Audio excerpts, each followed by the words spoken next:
Hello and welcome to this Institute for Government event to discuss why does the UK underinvest in public service infrastructure and how can the problem be fixed? I guess we've all heard about this most recently in relation to the revelations around the existence of reinforced autoclaved aerated concrete, a term I did not know until very recently in our schools and other public buildings. But this question of the poor state of public service infrastructure is not a new one, and it's perhaps only just been brought to the fore again with this more recent controversy. So I'm really delighted that we're here today to discuss this question. I'm Gemma Tetlow, the Chief Economist here at the Institute for Government. Thank you all for joining us. This afternoon, we want to discuss what is the problem with investment in public service infrastructure in the UK, why are we where we are, and perhaps what could be done differently in future. To discuss that, I'm delighted that we're joined by four expert panellists with a range of experiences on this topic. So we have Lord Gus O'Donnell, former Cabinet Secretary and former Permanent Secretary at the Treasury. We have Anita Charlesworth here in the room, who is now Director of Research at the Health Foundation, but also formerly led the public spending team within the Treasury, so has seen this from various angles. Also in the room we have Chris Giles, who's Economics Editor at the Financial Times and has covered UK fiscal policy for many years. And joining us online, we're also very pleased to have Edwin Lau, who is head of the Infrastructure and Public Procurement Division of the Public Governance Directorate at the OECD. So we're delighted to have Edwin to provide a bit of perspective on how other countries deal with this problem and whether we are unique or what we can learn from other countries' approaches. Just a few brief housekeeping things before we get started. For people watching online, please do start putting your questions in the Q&A function on Slido. We will come to some of those once we've done opening remarks and chaired discussion with the panellists. We will be live tweeting this event from @IFG Events using the hashtag #IFG Infrastructure. So please do follow and tweet along or whatever we do these days. But without further ado, I'll turn to our panellists. So Gus, let me start with you. Thank you.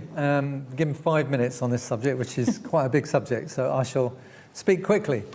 First of all, just the history. Remember pre-New Labour, them coming in and noticing the fact that, Anita was doing 1 year spending reviews, but at this point, there was no distinction between current and capital in the budgets. So there was, if we got into trouble, we, the Treasury, as I was obviously Treasury then, you just cut the capital budget because that's the simplest thing. You can do it really quickly, and that helped sorted things out. So, Silver Book, Ed and I edited. We start with a golden rule, and we have a golden rule to say, borrow only to meet current spending, and then, but, what controls total spending, what controls investment. So you have.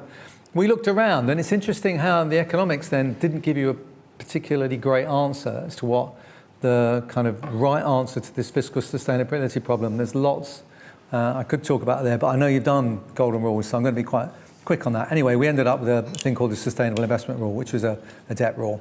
But you can imagine the OBR thinking about some kind of sustainability rule and using that as something to assess governments' policies, fiscal policies, in the same way that the Climate Change Committee assesses the various green things.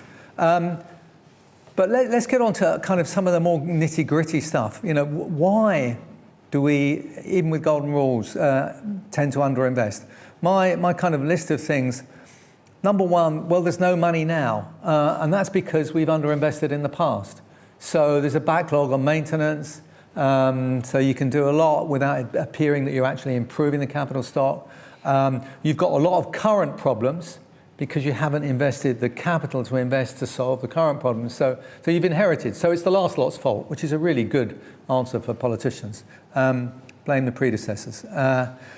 Secondly, think about the incentive structures that we set up. I mean, this is all Anita's fault, obviously. But if you're in a spending team, and you're in a department and you go to Anita and say, we're going to overspend, she will kill you, right? If you say we're going to underspend, it's fine, right? Okay, we'll take that, we'll use that somewhere else. The NAO, God bless them. Do I love the NAO? When do they ever think about this subject other than imposing, well, you did this capital project, it came in over budget, let's look at failures, let's look at them ex post. If there's one thing I could do, it would be, NAO, if you actually want to make a difference, you want to make things better, couldn't you look at capital projects ex ante, not ex post? Please. Anyway, they don't. So there we are. Projects, the fact is, when you look at projects and they come up, quite often they disappoint. One of the reasons for this is government is a bit of a mug as a client, right? It's quite, they are easy to kind of say, quite often they're the only one buying. How many people can deliver for you a nuclear Trident submarine? It's really hard. So, a lot of power is with the contractor. Once you're halfway through, they can start pushing the price up. So you look at a lot of capital projects and they seem to have failed. So you can understand why people, and Jim O'Neill wrote this thing about capital projects beginning with H always fail, and looks that way.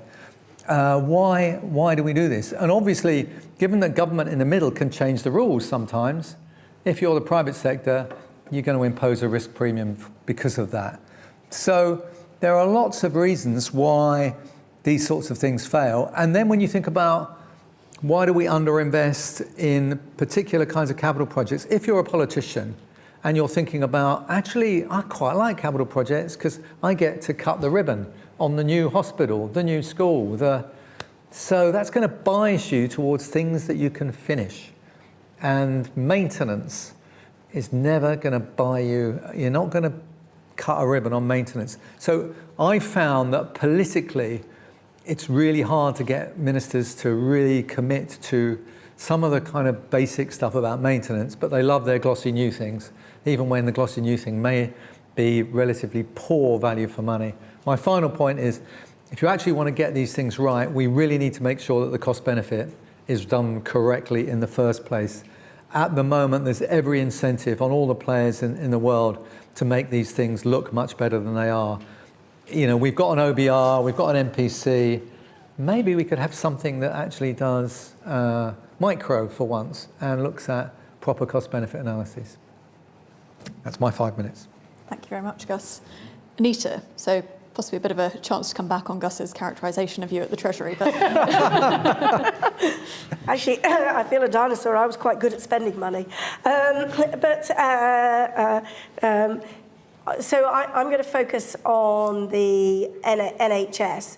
And in particular, I think the quantum of capital obviously matters. But over the last decade, what we've seen in the health service is that we have in no year spent the amount of capital we were allocated. So part of that is because of the issue that Gus said, where then the first point of call for everybody, despite the official separation of resource DEL and CDEL and capital DEL, is that if there's any risk of overspending, that you go to the capital budget first. But actually there are some systemic issues which I think make it hard to spend enough to spend the capital, but also critically to spend the capital on the things that are really the best return. And so a couple of things in there which I think are really critical in this. The first is that perversely in an era of multi-year budgeting, the NHS has a multi-year revenue budget, but it has a single-year capital budget, which is surreal.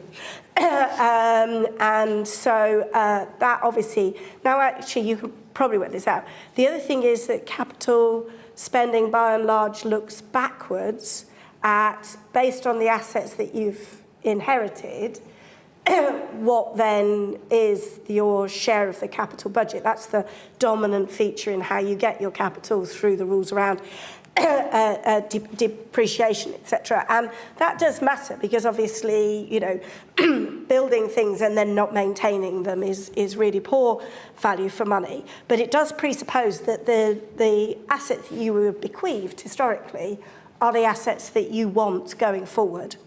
And actually, if you look at health policy over the last 20 and 30 years and the opportunity for it to be more effective and more efficient, stated policy is to have a different asset mix to that which we've had in the past.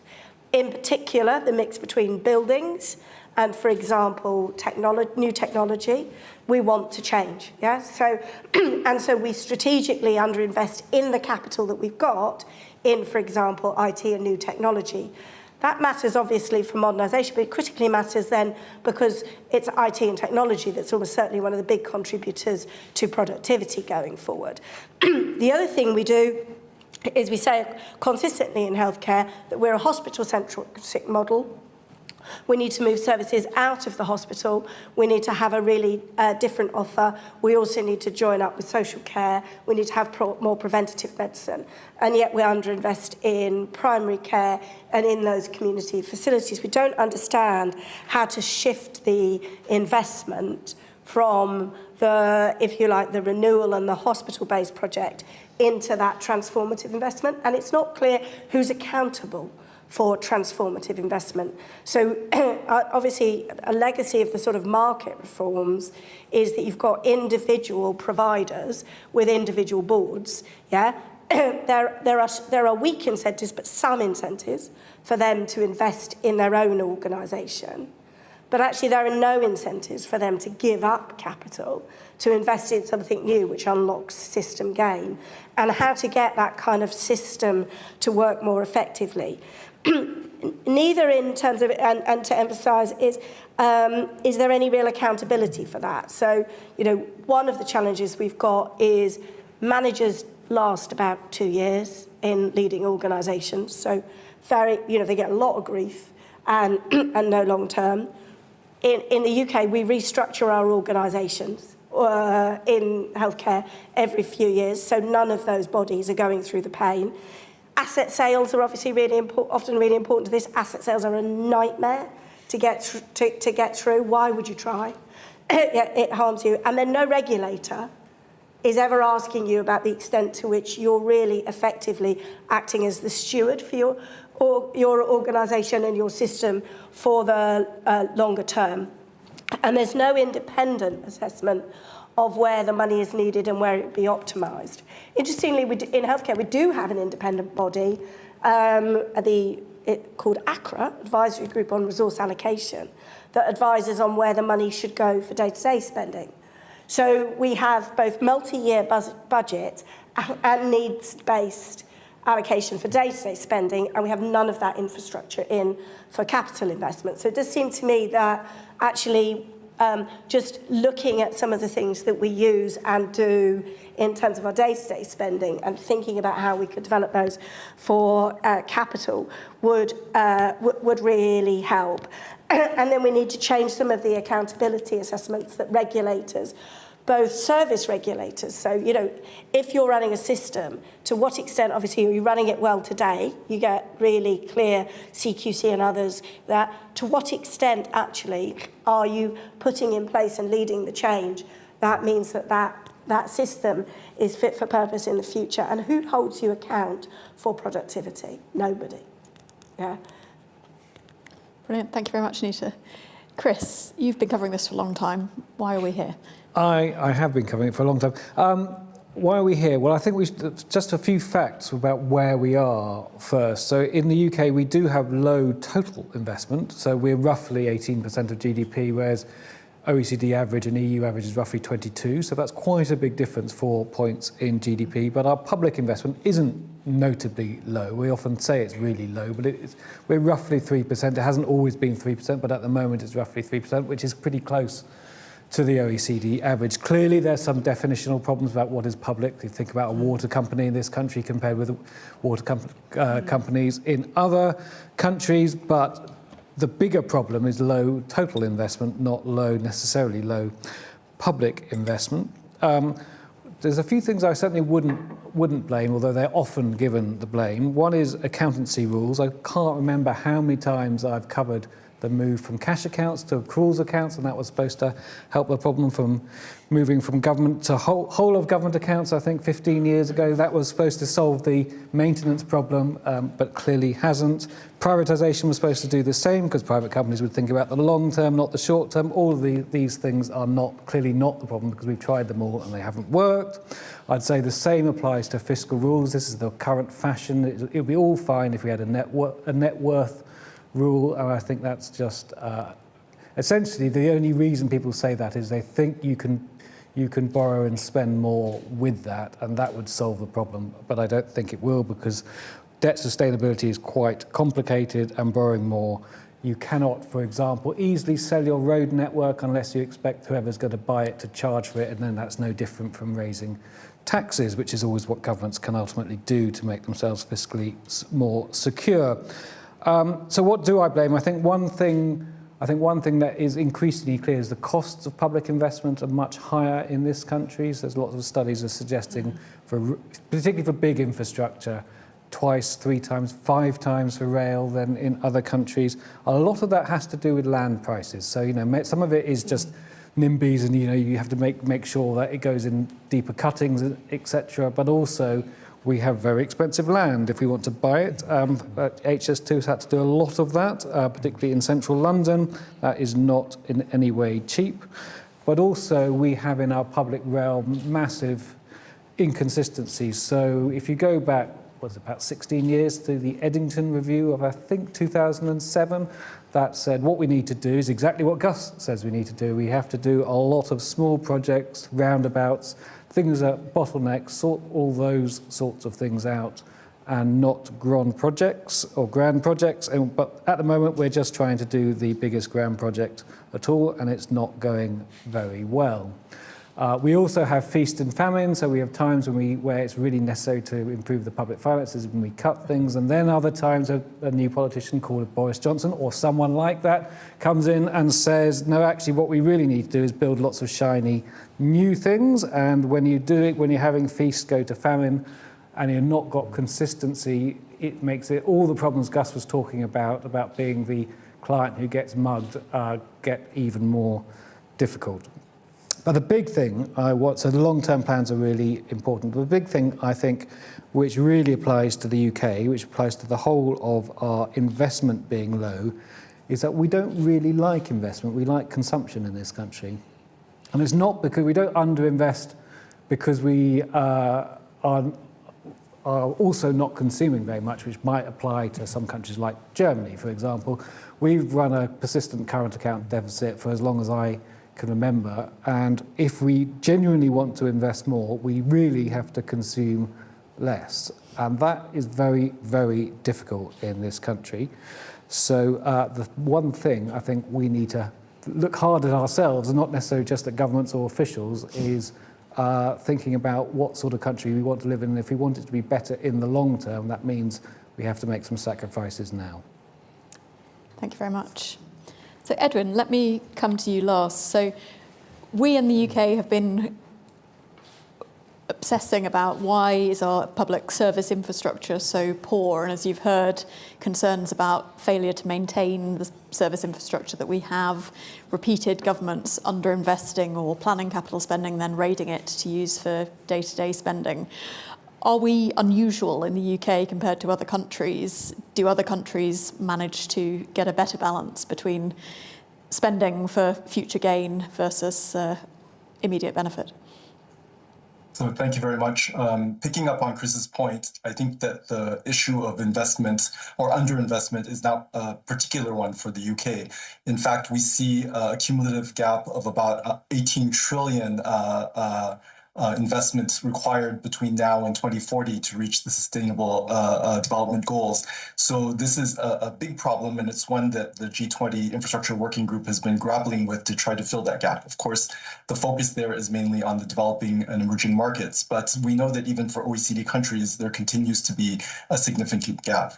Part of the issue is going to be about increasing investment, but it's also about how to make the most of the existing investment. And McKinsey has estimated that up to 25% of public investment is lost through waste so how can we do that? And in fact, I began my work on infrastructure back in 2007, looking at the school building program in Ireland. And in fact, they were using innovative methods such as land banking in order to account for a growing population. And so therefore, bringing in this kind of foresight element into their infrastructure investments.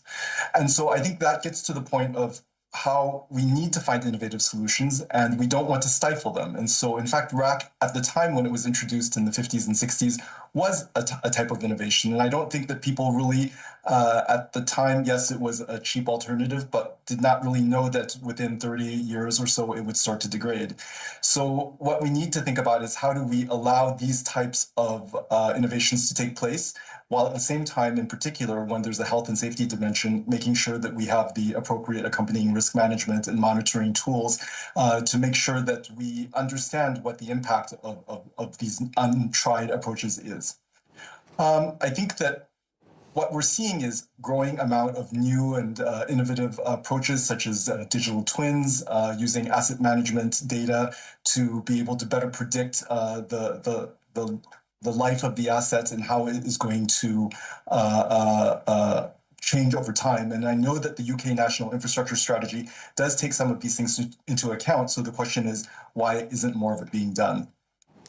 We know that just over half of OECD countries already take mechanisms to monitor and mitigate environment and climate change risks into their operation, maintenance, and decommissioning of infrastructure. In fact, most of this is really about the upfront costs, and the operation and decommissioning is much less taken into account. So part of this is simply building or developing the methodologies to be able to do so. And in fact, while 97% of OECD countries look at construction costs in their affordability estimates, only 42% take decommissioning into account. So we're not really introducing this life cycle approach into our methodology. Secondly, less than half of OECD countries for which data is available look at climate change adaptation measures, integrating it into the design of their transport and infrastructure projects. So part of this is that we don't have the methodologies, we don't necessarily have the data, but we certainly don't want to think about these long-term costs. So, and then I want to come back to Gus's point as well with regard to the fact that maintenance is just not a sexy topic for politicians. I worked on with the Italian government in 2021 for their infrastructure working group, where they really put infrastructure maintenance as the top of the agenda. And just all of the grumbling, especially from lower income countries saying, oh, these are rich country problems, these issues, we just need to get the infrastructure out there, and so you're driving up costs. But in fact, what we're seeing is that it's precisely this risk-based approach that depends on monitoring and maintenance that will allow our infrastructure assets to last longer, and therefore we can get more value for money out of the life of the infrastructure. And we see that in most OECD countries for which data is available, asset management, well, we look at the transport sector because it's probably one of the more advanced sectors, the use of data-driven, predictive, or rule-based, the majority of countries are actually moving from rule-based or reactive approaches to maintenance. So say like every 4 years, we'll do an intervention, to more data-driven approaches. 79% in the transport sector have now moved to this kind of data-driven approach. So technology is going to be a key driver. Perhaps I just finish up by saying that the OECD is producing a report on infrastructure resilience that will be published in 2024. And we're also beginning to think about what are the broader impacts beyond rebuilding of infrastructure to look at the broader implications for the economy.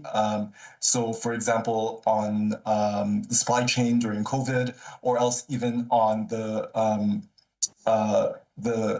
what we did a review of the Seine River Basin, looking at this sort of once every 100-year floods, that the costs go far beyond the immediate rebuilding costs for the infrastructure, and in fact have a broader impact on the economy as a whole. And so really taking that big picture is going to help, I think, rebalance the concerns that come up when the discussions are on the cost of infrastructure investment.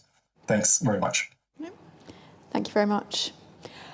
I want to pick up first on the point that Chris made about we need, as a country, to accept that if we want good capital, that means less consumption today, and that is a choice we have to make. I wonder, particularly Anita, Gus, do you agree with that? Is that a big part of what problem we're facing? It really depends who's going to do the investing. So there's a wall of money out there to invest in green stuff, right? I know because I'm on the board of Brookfield.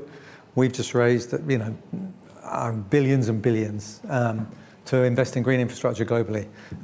We'd love to do it, but if you've got a government that's so incompetent that we end up with a wind auction with the price set too low for anyone to bid, I mean, I just, words fail me on that. And the whole previous generation of wind contracts, which, wow, offshore wind, brilliant, it's going to be great. Actually, it's not going to be built because they all bid too low. There's no penalty clauses in the contracts, so nothing's going to happen. So you need, there's all sorts of things we could do to get private sector infrastructure in there. So it's not requiring you to reduce consumption today. Obviously, that will be a contract delivering energy for the future, so that there'll be future taxpayer consequences. I think one of the issues, though, is of course all of that green stuff requires a national grid, which requires you to invest now. So there is an element, I think, in what Chris has said, that actually we do need to think about, particularly if we've been living beyond our means, do we need to find a way to actually say we do need to increase our level of investment now and accept the fact that that will be a kind of dip and we'll have to finance that by current taxation. Yeah. So yeah, that will be, now politically, that's really hard. But I mean, to the extent that our topic today is public services specifically, so abstracting a bit from that other kind of infrastructure, is that? Well, I mean, to my mind, Anita was talking about public services. There's all sorts of things we can do. We were just talking beforehand about digital in health. I mean, there's amazing numbers of things we could do on public services to digitise. Just look at the Estonians, for God's sake. They're miles ahead of us. We could do a lot which would be beneficial over the medium term. Now, I think if you go back to 97, I'm old, I do that. Remember, they were coming in, New Labour, and they signed up to the Conservative spending plans. And Gordon's phrase was prudence for a purpose. And indeed, they signed up to the spending plans to get, quotes, market credibility on the fiscal stuff, and then were able to spend more. I think Labour may or may not sign up to the spending plans. It's completely different. These spending plans are totally unsustainable. We know that. They do not, they are nothing like the spending plans inherited in 97. So the prudence for a purpose thing doesn't quite work. So they will have to think about doing something more dramatic if they do want to increase investment straight away. And I would say that we do need to think about those links between those investments and our future growth rate. These are not unrelated. Good infrastructure will mean we can increase our potential growth rate. If you increase your potential growth rate, wow, if you're in the Treasury, it releases everything, right? The fiscal rules are much easier to meet and everything else. So we do need to kind of emphasize quite a lot of why these investments are good. It may not be GDP growth. It may be actually improving people's lives in terms of health and education and other things. But I think it's essential that we find a way to do it. I think one of the challenges we've got is that what's happening in terms of often underinvestment in capital is not very transparent. And actually, departments and Treasury often have, in spending and stuff, a joint incentive to understate some of the opportunity costs of prioritising some of the short term. So there's an incentive failure and then a lack of transparency and accountability. So I think so at the moment, the public may prefer consumption, and I think your point still stands. But actually, whether they prefer consumption as much as we've been doing, I think there may be scope actually to shift rather more. I think if you say to people, look, we're not maintaining our hospitals, we're not investing in basic technology that enable you to access services more efficient, we're not adapting people's homes so that actually they can live independently and not require so much social care support, because actually the physical environment means they can have a shower rather than get into a bath. All those sorts of things. Actually, we haven't really built any mechanism for public pressure for a better balance between investment and consumption. And so it's not a panacea, but I think it might help, because I think people do understand and they sort of assume still quite often that the people running things run them quite well, and so quite often, they're actually quite shocked at these things. So they assume that, well, of course, you ought to be maintaining the buildings. You're not doing that. Well, no, we're not. And no one wants to tell you about that, because what do we do? I mean, if you're the manager of the service, what do you just get everyone scared. The roof might fall in, and if you're a politician, even opposition politician, everybody colludes in pretending that it's all better than it is. Well, I don't disagree, and I certainly would like. I think the public realm in this country is pretty shabby, so I think there is a real need to prioritise capital investment more than it is now. But I just think what politicians will have to do, and it comes up in many things, as Gus says, the public spending plans are not feasible post 2025, and we sort of know the answer is that we have to tax a bit more. And it doesn't mean necessarily a lot more, a couple of % of GDP.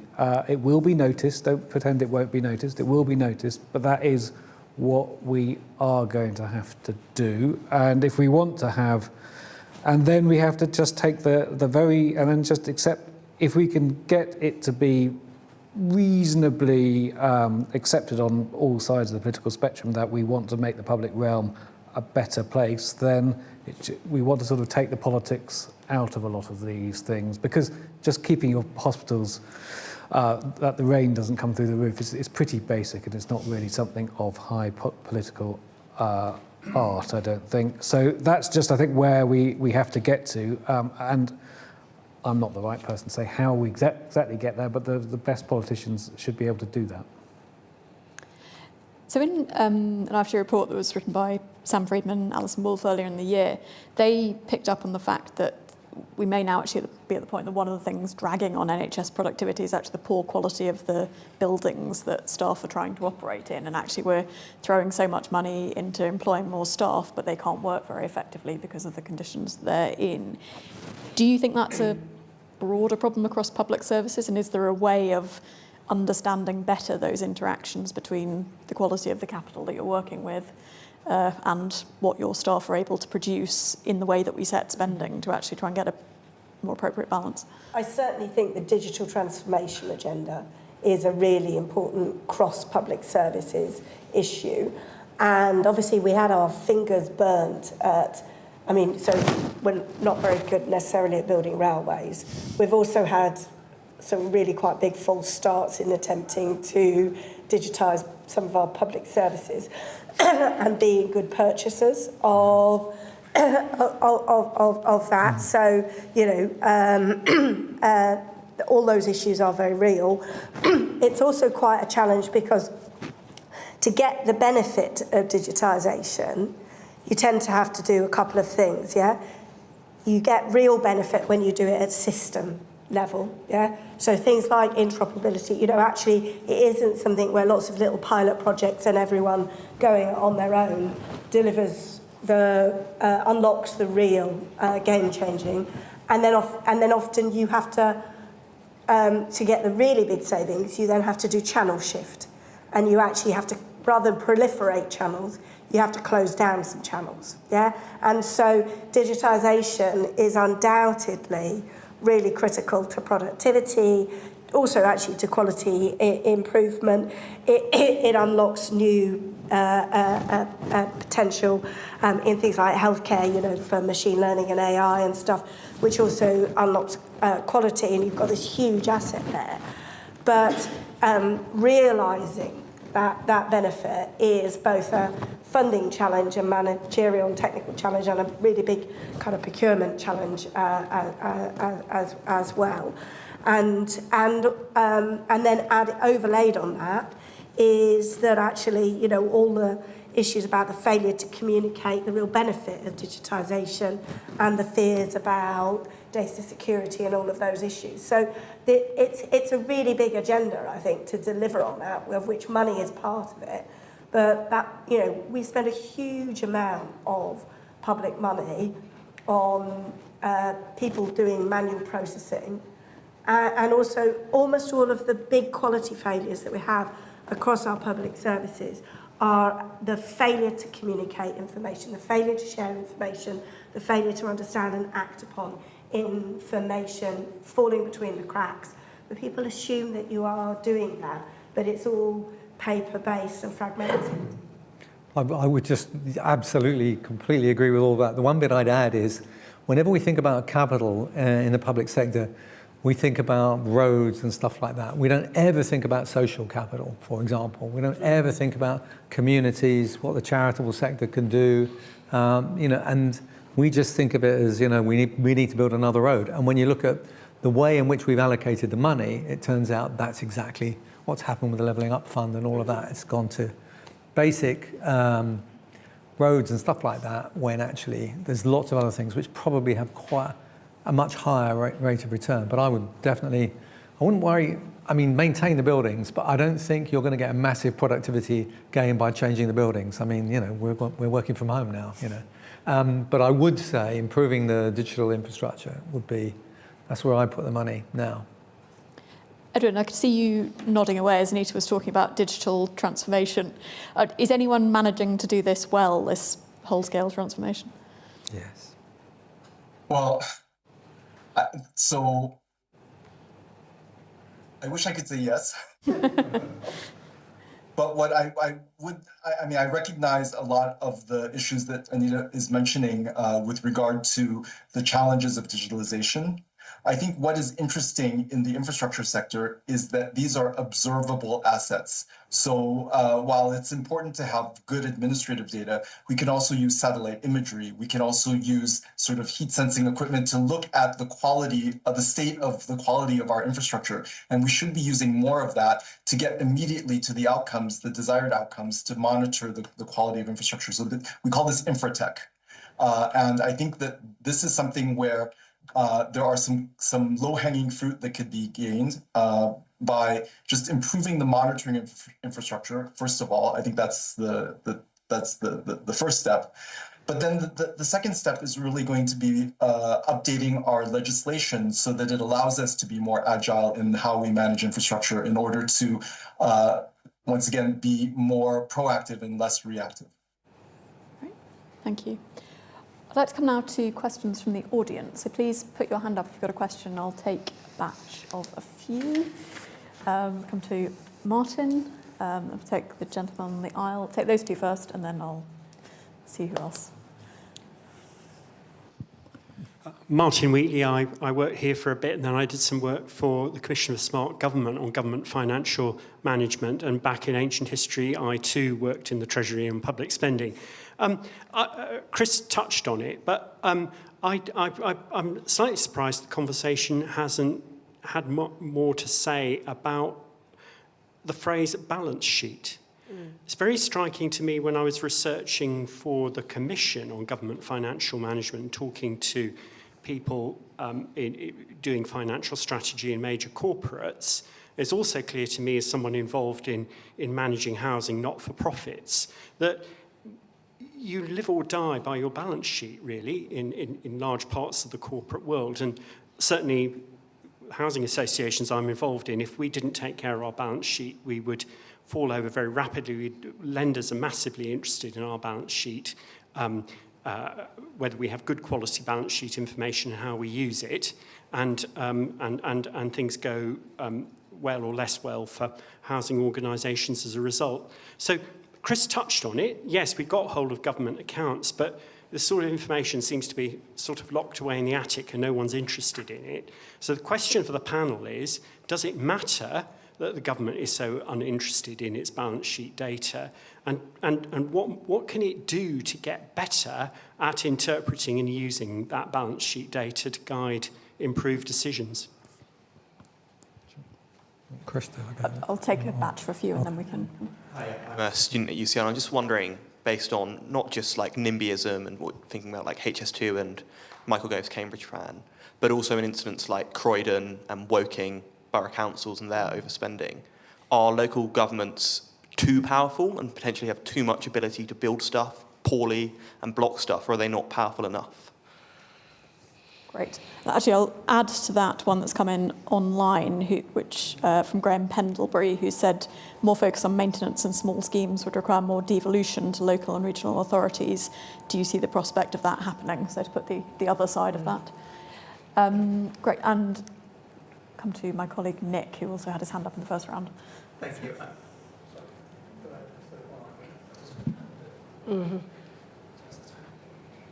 Yeah. Hello, Nick Davies, Institute for Government. I wanted to ask about PFI. We talked about the kind of wall of money looking to invest in energy. And clearly PFI was a very expensive way of borrowing that money, but it did lead to a very big investment in public service infrastructure, and New Labour, despite inheriting a pretty benign economic situation and deliverable spending plans, still used it extensively to build a lot of hospitals and schools. So is it worth thinking about some form of PFI as a commitment device to sacrificing a bit of short-term consumption in order for that long-term investment? Great, thank you. So we've got 3 questions. One about the balance sheet, should that have more focus within government? One about the role, the pros and cons of giving more responsibility to local decision makers, and one about the use of private finance and the trade-off between it being more expensive but being a commitment device for public money. Gus, I'll come to you first. Can I do the PFI one? You may do the PFI. So, because I'm really interested in PFI, as some of the audience will know, I was very anti-PFI because what I couldn't quite understand was the one thing the Treasury does unambiguously better than the private sector is borrow money, right? See, I probably don't know that, but we definitely do that cheaper than the private sector. So why were we relying on private sector finance, right?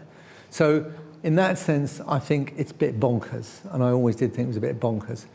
Shriti and always argued that, well, the private sector's got its money at risk, and therefore they'll look after it and they'll do it better. I thought, well, can't we write a contract that does that? So for me, the way you get private sector investment involved is you think about this is what comes back to the green, the offshore wind thing. So we want people to invest in offshore wind.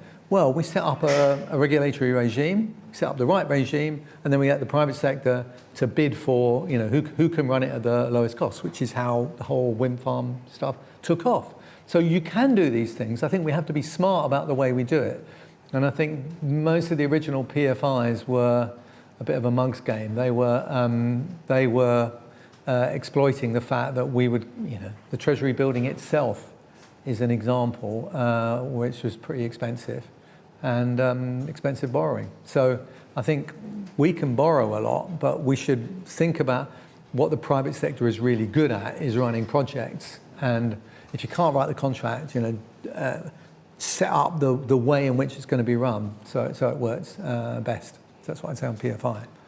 Great. Do you want to take any of the others? Or? Well, the LAs, I think that there's a lot to be said. Going back to Hammersmith and Fulham, John could talk about it even better than me, much better than me. We'd be very worried in Treasury about local authorities having the capacity to borrow and do dumb things. And I wish it were that they built lots of stuff that they shouldn't have built, but actually they bought lots of property and stuff. They speculated in a really, and I say this as, again, on the board of Brookfield, who own a lot of property, and oh boy, local authorities buying this, right? So we're not, going anywhere near it.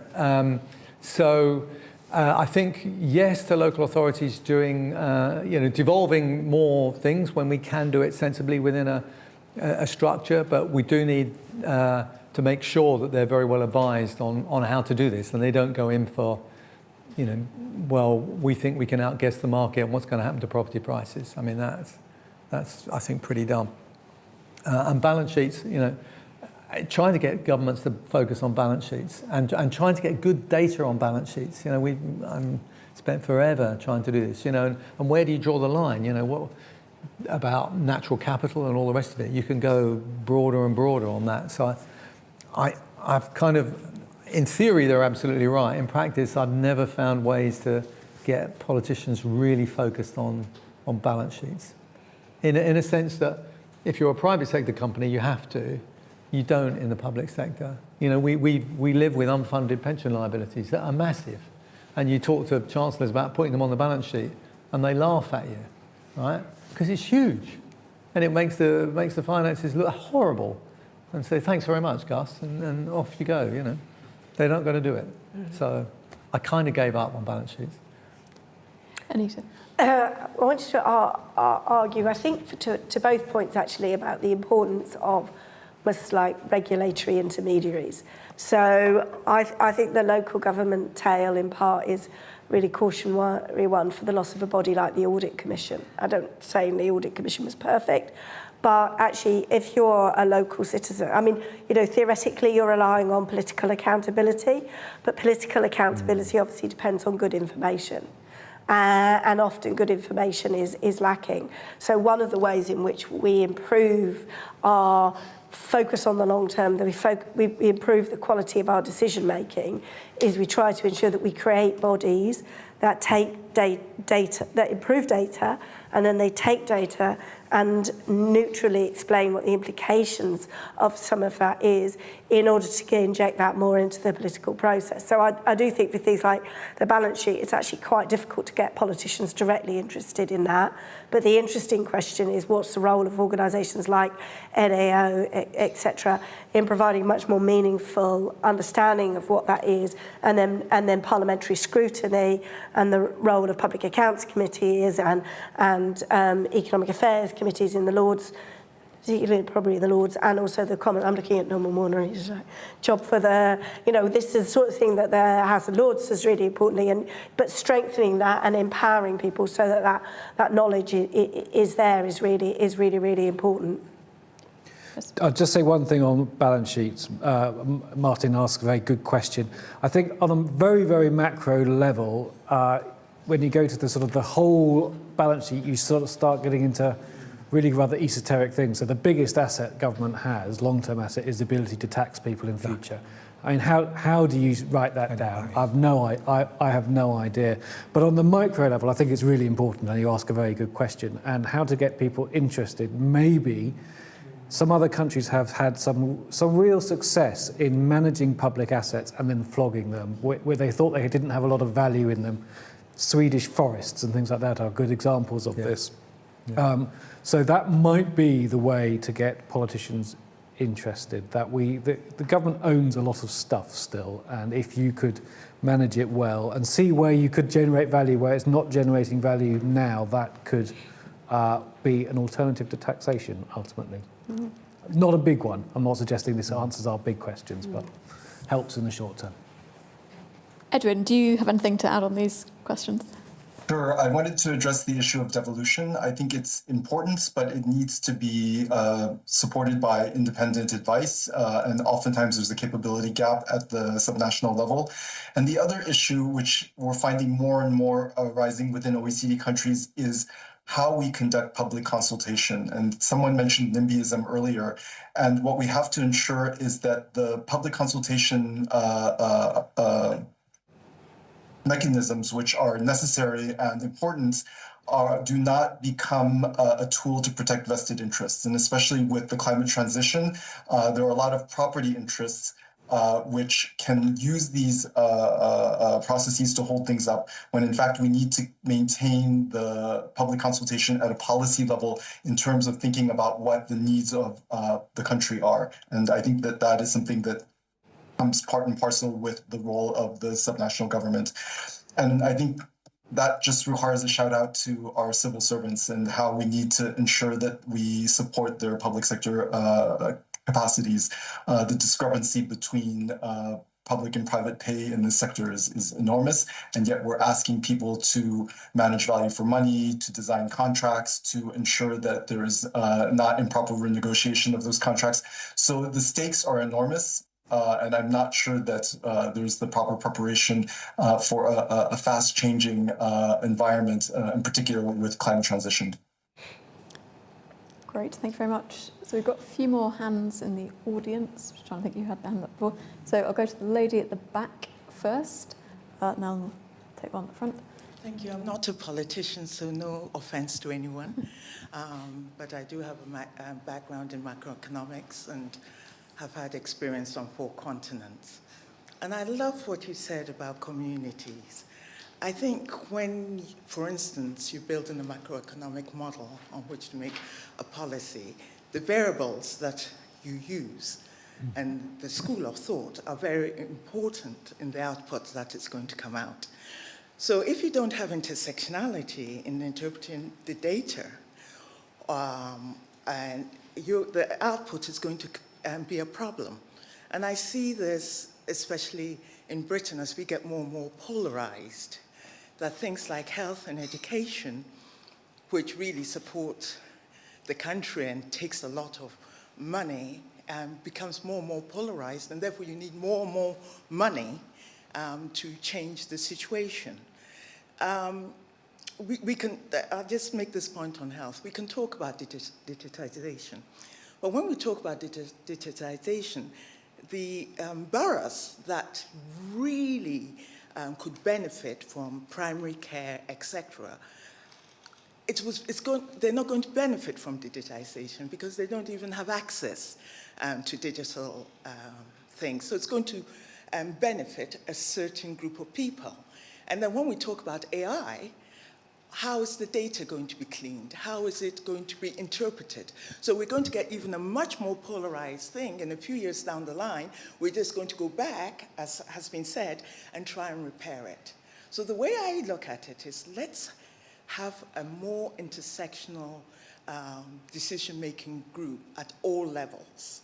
And that will reflect on the cultural variables that are happening and help us predict a lot better and perhaps cut the spending that we're having now. These are just some of the thoughts I'm thinking out loud. Thank you. Thank you. And second one down here. Greg Rosen, Senior Counsel at SEC Newgate. Thank you all. Many of you made the point that government isn't as intelligent a client as ideally it should be. And this has been a very long-standing problem. And a hugely important and big one, its impact. Who should, within government, take responsibility for solving this? And how should they? What levers should they pull to solve it? And if they haven't got any levers to solve it, how should they go about making sure they get some? Thank you. And I'll throw into the mix one from David Wood that's come in online that's somewhat related to that last question from Greg.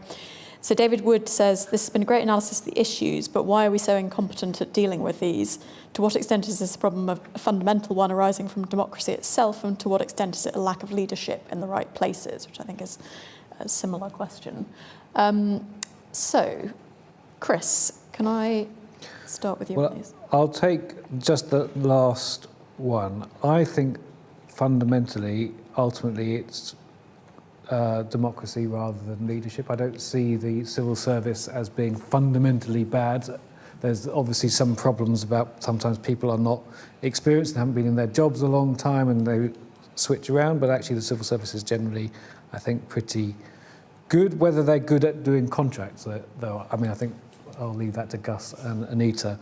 But I think I'll go back to what I said. I think ultimately we have to look at ourselves and how we vote, and we have to ask ourselves, why is it just a little bit more in this country, but very much the States is very similar to this, that we don't value public infrastructure, it seems, as much as other countries, and are more willing to vote for parties who will promise lots of things in the here and now.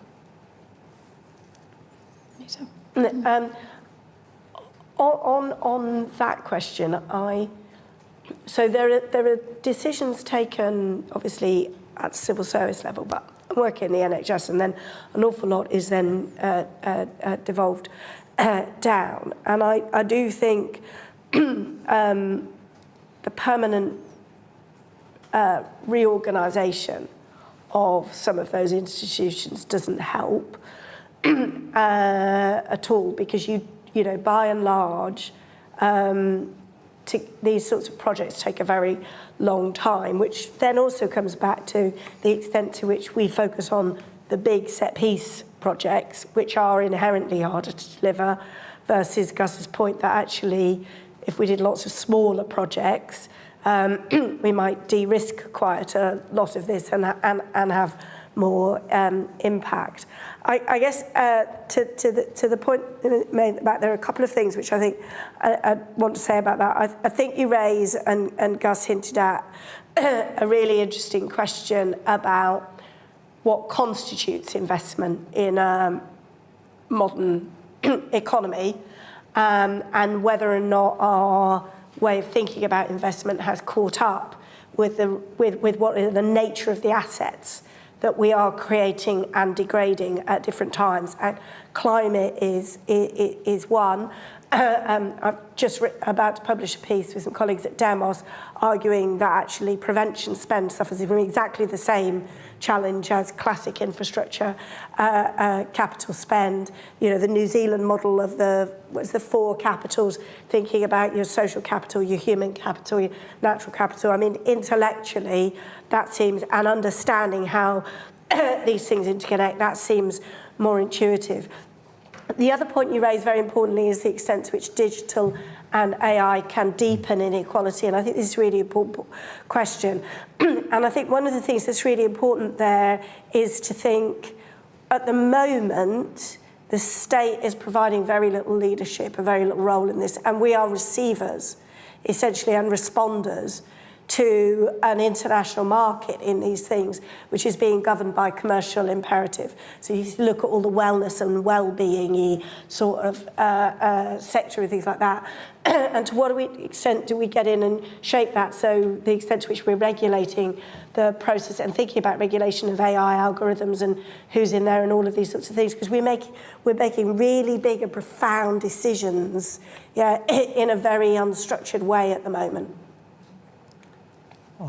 I would say, just to answer that question, I think there are 3 things. Firstly, institutional. If you think about the institutional structure, we have a National Infrastructure Commission, which you would think does all the right things, because all of these big projects are interrelated. You know, we should have a big strategic plan. It doesn't seem to have any teeth.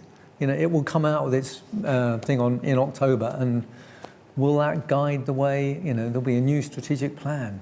Will that guide what actually happens? No. Will they have the capacity to do cost-benefit analysis of projects to see if they fit within this plan? No, not really. So I think that's one of the things, the institutions. And on top of the institutions, I tried to get the coalition, with the Fixed Term Parliaments Act, 5 years, let's have a 5-year spending review. Actually, if you want to be bold, have a 10-year spending review. Think about a 10-year capital plan. Why not? I mean, come on, go for it. Say you're going to be there forever. And we've got 3-year spending reviews. So I think institutionally something wrong. On the civil servants, I'm going to slightly disagree with Chris, because I do think we are lacking. And I do think the problem is that basically, if you're really interested in negotiating contracts and you're really good at it and you're really commercial, you get paid vastly more in the private sector and you end up doing that. So we need to have much more freedom on paying people a lot more in the civil service for those sorts of things, right? So they can negotiate really good contracts, but then it goes to the minister, and this comes back to the point about democracy. So, in Brookfield, we've got a CEO who does this all his life. He's really good at it, right? Makes investment decisions. And if he's not, it gets thrown out. We have ministers who, imagine they're really, really good at this stuff, but they've been there 5 minutes. Pensions ministers, 9 in 5 years. Obviously it's a short-term project, pensions. So we do need to think about ministerial training in decision-making. This is the one thing I keep on about. You can't, if they're going to move around, then you can't have them, you can't understand defence or whatever, but they could understand decision-making under uncertainty, and they could understand actually what's the kind of questions I should be asking? How should I be interrogating this data? What kind of structures will make sure that this actually happens and is implemented well? And I think democracy is going to struggle with that. Edwin, this may be the final word, given the timing, but what's your take on these questions? I think that we have to treat infrastructure both as a technical issue, but above and beyond as a political issue. And I think that in the United States, the bipartisan infrastructure bill did that. They swung big. they made a link to people about how this was going to improve their lives, how this was going to improve not just the economy, but also sort of redress some old wrongs, speaking to the issue of intersectionality, because infrastructure has actually created harms. It's not always done good.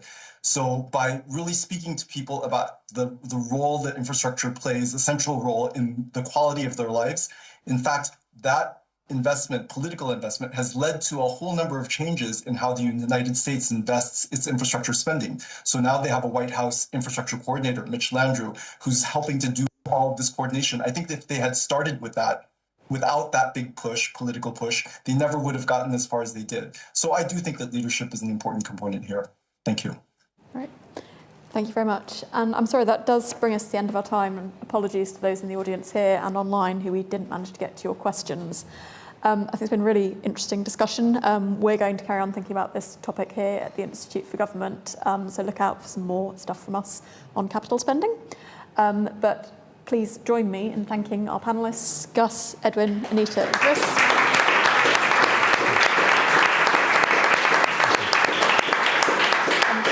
Thank you to all of you for joining us today online and in person.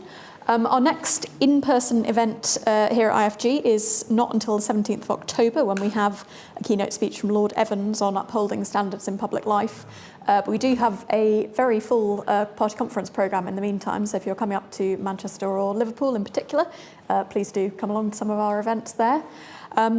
The recording and video of today's event will be online later on if you missed anything or want to watch anything back. But otherwise, thank you very much for coming.